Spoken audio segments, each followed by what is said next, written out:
Big question here on Morning Kick Around. It is Monday, June 9th. ESPN FC's Jeff Carlisle wrote a very in-depth piece on the state of USL's promotion relegation plans. There's some further quotes from the president of USL, Paul McDonough, and a few other stakeholders. I know that's your favorite word, but there's some in-depth, some reporting here, some stuff we haven't seen before. So we're going to kind of break down, like checking in. Where is the promotion relegation plan at a few months after its original announcement? Yeah, I'm like, I'll pull back the curtain a little bit on Morning Kick Around this morning. When we were planning this segment, Rob was saying, why is this coming out now? Why is this story dropping in June when the Pro Rel news came out in March? And I think that this time, the 3 months since the original announcement, gives us a different perspective on what this plan means or what these intentions mean for USL. And Jeff Carlisle and I go way back. And he is absolutely an incredible reporter.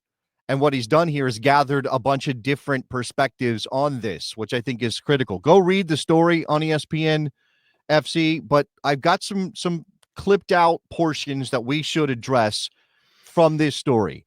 This is, as you mentioned, Paul McDonough, the CEO of USL. He has been the face of this plan. He has been the guy who's been out there talking about this. In fact, we took a swing at him and didn't get him back in March. We may need to come back around and see if maybe we can get him on this show to talk about some things. No one felt as though we were gaining enough relevance. That is interesting. Basically, everybody involved in USL, probably mostly owners here he's talking about, were saying we're not growing fast enough, which is always the thing that particularly American business people cannot let go of. This idea we have to be growing at all times. Grow. The monies weren't there from sponsorship tickets and things like that. It's pretty tough to get the fans excited when the game doesn't matter. And obviously this goes to the heart of something about Pro Rel, which is that the Pro Rel plan instituting this possibility of either being relegated if you're in the top division or promoted or relegated if you're in a division below that makes every game matter more. I mean, and you know, of course, you could argue that they've already come up with a plan. Of course, Paul McDonough is going to say something like this, right? Now, it also does put some pressure on them to make it happen, Rob, because if they don't follow through now, Paul McDonough is on the record saying the games don't matter. Yeah.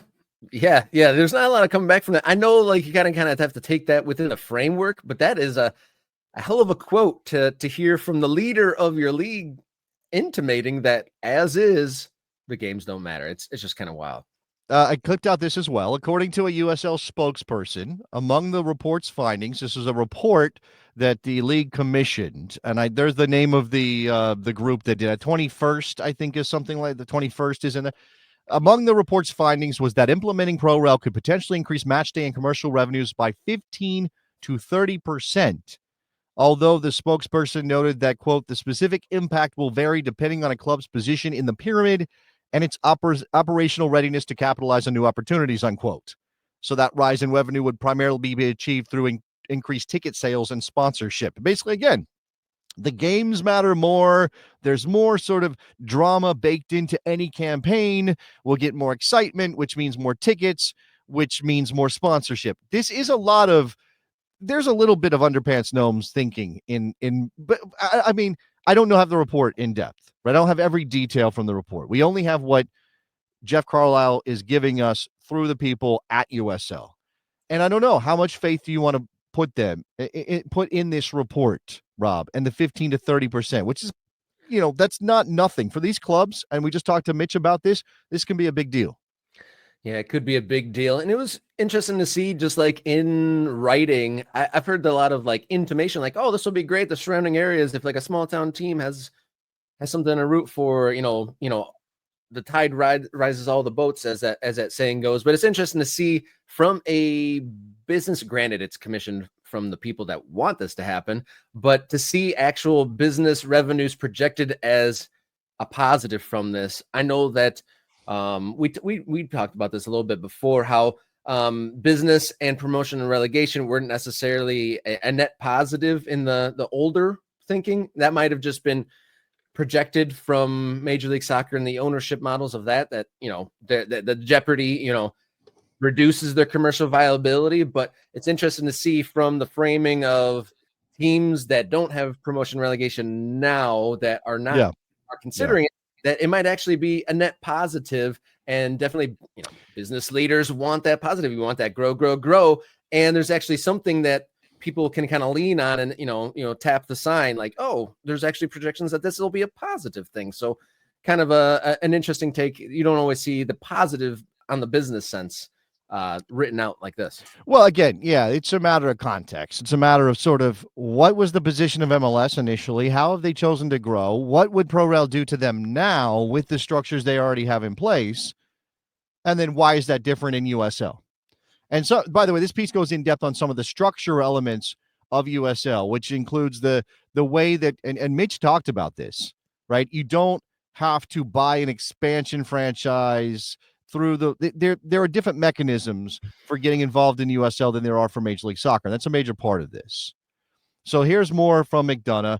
According to McDonough, the announcement has resulted in an uptick in interest on the business side. He recalled how one ownership group said that a potential investor was now willing to quadruple their investment because of the allure of climbing the USL pyramid and the possible increase in revenue and fan interest that would come with it. He also says that sponsors who weren't interested before have now returned to the bargaining table. I mean, he's only going to paint a positive picture, so we should keep that in mind. Paul McDonough is not going to tell Jeff Carlisle, well, we had some people drop out because ProRel is not something they want to be involved with. He's not going to say that.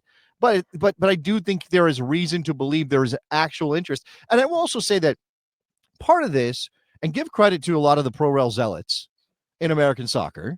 I don't want to name them. Some of them have been very mean to me over the years. Okay. And not all nice people all the time. And certainly you could put this on. You've traumatized this man, zealots. You've traumatized this man. No, I'm fine. I'm still doing the work. But you could also give credit to Welcome to Wrexham, or just the fact that we've had now, I would say, 25 years of Americans at some reasonable level interacting with ProRel structures in European football. And there are other places that do it, but that's primarily the prism through which we understand soccer and ProRel, right? So as Premier League interest has risen, as more soccer has appeared on our televisions and on our streaming platforms, more people are just aware of what ProRel is. So now you have people, excuse my voice, you have people who are, oh, ProRel is cool because they see it happening other places. And maybe there's not as much like the MLS owners weren't going to buy into ProRel because that was scary initially. But now we've gone far enough down the road as a soccer country that you're like, okay, well, maybe we can try different stuff and we don't have to be scared of it as much anymore. Yeah, it's not this big, scary thing that we have to explain to people between watching the Premier League, Ted Lasso, Wrexham. There's plenty of examples, and Sunderland Till I Die. There's a lot of examples and evidence on people's TV screens that's readily accessible that explains it. I feel like the general sporting populace that's engaged with soccer in any way understands what it is. And when I have conversations with people trying to explain, I have to explain what league Detroit City FC are in almost every time I have a conversation with someone outside of the bubble. And so those conversations are getting easier and easier. Like when I just bring up the concept promotion relegation, I looked like an alien for most of my life. But in the last couple of years, people were like, oh, okay, up and down. Yeah, that makes sense. It's been normalized to a certain extent. I would say that is absolutely true. All right, let's move on. This is also, go ahead. There was good. I'll let you go to the next slide because my point might be on that one. Okay. There is a portion. I kind of cut out a piece of this. So just know that going into this portion of the article, it's a discussion about costs. And typically we think of, okay, if you go down, you need money to cushion your fall. We talk about the parachute payments that clubs get when they get dropped out of the Premier League, when they are relegated from the Premier League. And this is fascinating to me because McDonough outlines how it would be the other way around for USL in terms of promotion. He said, increased costs. When you go up into a higher level in American soccer, your costs go up, your salaries go up, all the things go up. So he said that there would actually be a reason for teams to get money, to get a boost of money from the league or from a collected pool when they get promoted, not when they get relegated. One concern about a ProRel system is that if a team gets relegated, it might close up shop due to plummeting revenues. But McDonough feels that because of the lack of television income, there's not a ton of that. It's not the driver of revenue in American soccer for lower divisions. Relegated teams won't necessarily see a huge drop in revenue, but rather promoted teams will need an infusion of cash in order to better compete in higher divisions. quote, "We don't want a team to get promoted and then get busted financially. That's our biggest concern." Because or don't invest and you just get absolutely murdered in the top in the higher level because you don't have the players for it, Rob. Yeah, and that's one of the things that people, poke holes in the whole concept is, do teams fall apart when their expenses go up, or do they get completely, have holes poked through them when they go down and the revenue drops? It's yeah. To make Don's point, it's different here, and the changes between one league and the next, maybe over time, and the pro rel system has success and there's more viewership. Maybe that changes over time, but immediately there probably won't be that huge a difference financially, because I've heard it said basically the only difference between USL Championship and USL League One is the amount of money the owner puts in at the front end. So if the TV deals aren't different and they kind of make it equitable, those at least in the short term, as it's laid out here, those jumps between divisions shouldn't be as earth-shattering financially, positively or negatively. Yeah. I mean, again, a lot of this is still conceptual. So there's this discussion about also about how money is shared in the USL, because again, the league structure is very different. There are two principal owners of the league. All the teams pay a fee, and it's actually in this section. There are media rights. The USL has deals with ESPN that ends in 2026. Mitch mentioned that. CBS, which ends in 2027. But whatever revenues they generate, very little of it trickles down to the clubs. Part of this is because the USL League office is also losing money, according to multiple sources. The rights fees aren't large enough to generate a tangible level of revenue for the clubs. So you don't get a lot of money from television. You're trying to keep the barrier to entry relatively low. I mean, this is why USL is attractive to some people, particularly like Mitch. Mitch isn't a billionaire running around with the ability to collect $500 million to buy an MLS team. So what can he do? Well, he can invest in a USL League One team that costs a couple $1 million to get off the ground. The lack of revenue sharing is also because the USL uses a franchise model.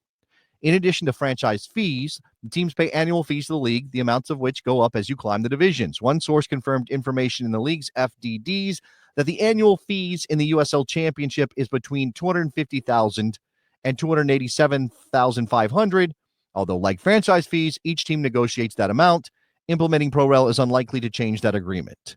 So again, this is an issue of how does ProRel work if you don't have a revenue sharing situation, which, I mean, you can obviously poke a lot of holes in Major League Soccer's single entity model. And I certainly think that the league has matured past that and should be thinking about a way to break that up. But for a very long time, it shared the risk. It mitigated the risk for any one club because everybody was in it together in this situation. And what we would be concerned about is clubs dying, whether because they go up and they can't eat the cost that now it takes to play in that higher division. I mean, obviously, you would imagine maybe we'll make more in ticket sales, but some of these teams are already doing very well in terms of numbers. What are you going to raise your prices? Now we get into that vicious cycle, Rob. Yeah.